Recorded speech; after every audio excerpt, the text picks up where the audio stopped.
Dando continuidade, respeitando as inscrições, vamos ouvir agora a palavra da professora Amanda Gugel.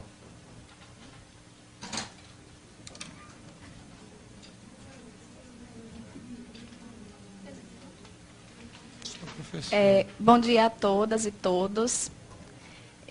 Durante cada fala aqui, eu pensava em como organizar a minha fala, né? Porque, assim, são tantas questões a serem colocadas e tantas angústias, né, do dia a dia, de quem está em sala de aula, de quem está em escola, e eu queria, pelo menos, conseguir sintetizar minimamente essas angústias. Mas também, como as pessoas apresentam muitos números, e como sempre colocam, os números são irrefutáveis, eu gostaria também de apresentar um número para iniciar a minha fala, que é um número composto por 3 algarismos apenas, bem diferente dos outros números que são apresentados aqui com tantos algarismos, que é o número do meu salário, né? Um 9, um 3 e um 0. Meu salário base, R$930. E aí eu gostaria de fazer uma pergunta a todas e todos que estão aqui, sim, em nível superior, com especialização. Se vocês conseguiriam, mas também respondam só se não ficarem constrangidos, obviamente. Se vocês conseguiriam sobreviver ou manter o padrão de vida que vocês mantêm com este salário? Não conseguiriam. Certamente, esse salário ele não é suficiente para pagar nem a indumentária, né, que os senhores e as senhoras utilizam para poder frequentar esta casa aqui. Não é? Então, assim, a minha fala não poderia partir de um ponto diferente desse, porque só quem está em sala de aula, só quem está pegando 3 ônibus por dia para poder chegar ao seu local de trabalho, um ônibus precário, inclusive, é que pode falar com propriedade sobre isso.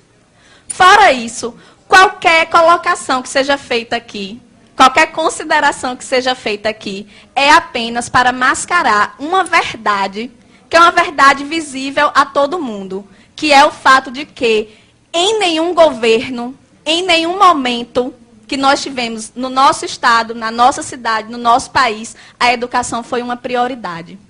Em nenhum momento. Certo? Então, assim, me preocupa muitíssimo a fala da maioria aqui, inclusive da secretária Betânia Ramalho, com todo respeito, que é, não vamos falar da situação precária porque isso todo mundo já sabe. Como assim não vamos falar da situação precária? Gente, nós estamos banalizando isso daí. Estamos aceitando a condição precária da educação como uma fatalidade. Estão me colocando dentro de uma sala de aula com um giz e um quadro para salvar o Brasil. É isso. Salas de aulas superlotadas, com os alunos entrando a cada momento com uma carteira na cabeça, porque não tem carteiras nas salas. Sou eu a redentora do país? Não posso, não tenho condições. Muito menos com o salário que eu recebo.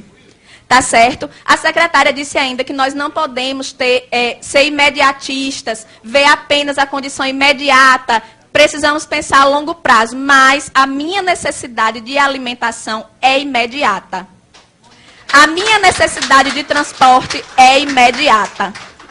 A necessidade de Jéssica de ter uma educação de qualidade é imediata. Certo? Então, eu gostaria de pedir aos senhores, inclusive, que se libertem dessa concepção errônea, extremamente equivocada, isso eu digo com propriedade, porque sou eu que estou lá, inclusive, além, propriedade maior até do que os grandes estudiosos, parem de associar a qualidade de educação com professor dentro de sala de aula. Parem de associar isso daí. Porque não tem como você ter qualidade em educação com professores 3 horários em sala de aula. Certo? Porque é assim que os professores multiplicam os 930. 930 de manhã, 930 à tarde, 930 à noite, para poder sobreviver. Não é para andar com bolsa de marca, nem para usar perfume francês. Certo? É para ter condição de pagar a alimentação dos seus filhos. É para ter condição de pagar uma prestação de um carro, que muitas vezes eles compram, para poder se locomover mais rapidamente entre uma escola e outra, e que eles precisam escolher o dia em que vão andar de carro, porque não tem condição de comprar o combustível. Tá certo? Então, a realidade, nosso cenário da educação no Rio Grande do Norte hoje é esse. E eu não me sinto constrangida em apresentar o meu contra-cheque, nem a aluno, nem a professor, nem a nenhum dos senhores aqui, porque eu penso que o constrangimento deve vir de vocês. Sinto muito, eu lamento, mas deveriam todos estar constrangidos, entende? Então, assim, entra governo e sai governo, e eu peço desculpa mais uma vez, Betânia, mas não tem novidade na sua fala. Sempre que se solicita da gente é paciência. É tolerância. E eu tenho colegas que estão aguardando pacientemente há 15 anos, há 20 anos, por uma promoção horizontal. Professores que morrem e não recebem uma promoção. Então eu quero pedir à secretária, em primeiro lugar, paciência também, porque nós não aguentamos mais esse discurso. Não aguentamos. O que nós queremos é objetividade. Como é que é? Queremos sair desse impasse? Queremos. Mas como?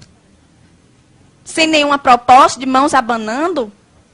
Voltar mais uma vez desmoralizado para a sala de aula, para o aluno dizer, professor, a gente ficou aqui sem ter aula e só isso. Vocês receberam R$20, R$30, dão risada. Pedimos ainda, secretária, respeito.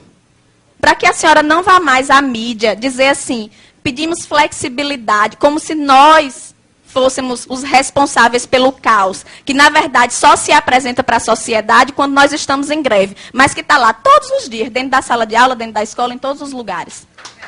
Certo? Então, respeito. Não se refira à nossa categoria dessa forma, não se refira. Nem se refira apenas como se fosse a direção do Síndico que está querendo fazer essa greve. Não, é 90% da categoria. 90% da categoria no estado inteiro, nos interiores, aqui na capital. Certo? Pedimos aos deputados apoio. Estejam mais presentes, participem ali, vão à nossa assembleia, procurem ouvir esses trabalhadores, procurem saber a realidade. Certo? Pedir à promotoria que esteja com a fiscalização efetiva ao Ministério Público. Que não seja para dizer, professor não pode comer desse cuscuz, não, porque é um cuscuz alegado que a gente come, o cuscuz da merenda. Porque a promotoria está para lhe dizer que a merenda é do aluno, não é do professor. Certo? É assim que funciona. Diga-se de passagem, nós não temos recursos para estar nos alimentando diariamente fora de casa. Não temos para isso. Certo? Então, são muitas questões mais complexas, certo? São muitas questões muito complexas que poderiam ser colocadas aqui, mas, infelizmente, o tempo é curto e eu gostaria de solicitar isso. Em nome dos meus colegas que comem o cuscuz alegado, em nome dos meus colegas que pegam 3 ônibus para chegar ao seu local de trabalho, em nome de Jéssica, que está sem assistir aula nesse momento, mas que fica sem assistir aula por muitos outros motivos, por falta de professor, por falta de merenda, certo? É isso que eu quero dizer.